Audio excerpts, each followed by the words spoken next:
How would you like a 15% discount to my daily email, the stack of stuff, the show notes, discounts to the conference, all of that? All you need to do is text the word show to 33777. You'll get the annual subscription with a 15% discount to my daily email. You'll get the stack of stuff, the links to the show notes, discounts to the conference, and so much more. All you have to do is text the word show, SHOW, to 33777. Text show to 33777.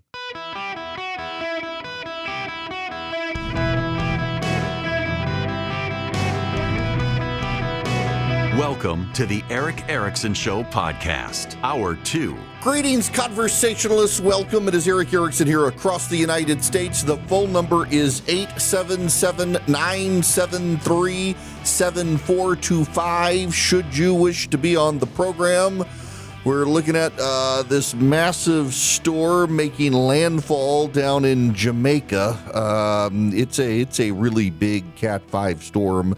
One of the biggest, apparently, to ever hit down in Jamaica. So I'm actually, in fact, I'm pulling up my radar right now because I'm just curious. I want to see, because you can get it from the Key West radar, I bet, and get a good look at.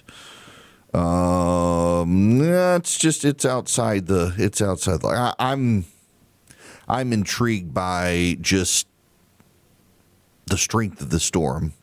We haven't gotten any hurricanes this year in the southeast, which I'm kind of surprised by. In any event, I gotta move on to this from Josh Barrow, because this caught my eye. Yesterday on the program, I was talking about how there's new data out that the Democratic Party has a religion problem, that it is increasingly a party of wealthier white atheist progressives with poorer non-white religious voters. And those religious voters are moving to the right as the upper income white atheists alienate everybody from them. And it makes it very, very difficult for the Democrats to message. How do you message abortion when the religious members of your party actually believe life is sacred and the rich white liberals don't? How do you message on transgenderism? Alexandria Ocasio-Cortez went after Riley Gaines yesterday that maybe she needed to get a real job or something. She's a full-time mom who was disqualified or lost a swim meet, one of her last swim meets, because a guy decided to swim.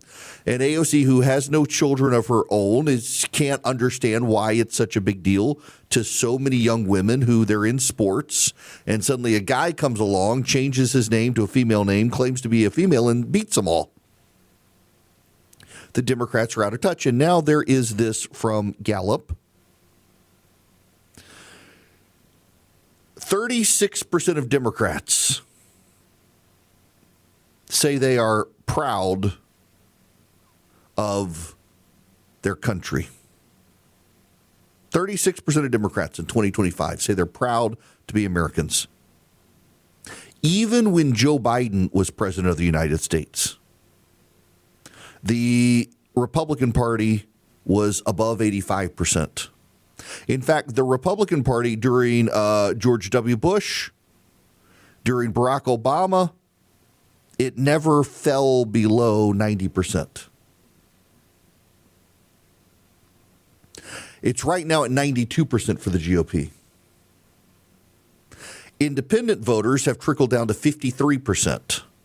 Now, some of those independent voters are Democratic voters who don't like the Democratic Party, but the Democratic Party itself has, when Trump got elected the first time, it cratered. By 2020 was down to 40%. But now with Donald Trump in place for a second term, the Democrats who say they are extremely or very proud of the United States is at 36%. Noah Smith, who is a liberal writer, he tweeted, everybody talks about how Democrats need to moderate on issues, but what I don't see people talking about is Democrats need to embrace the United States as a nation. Now, contrast that with this. Josh Barrow put this up.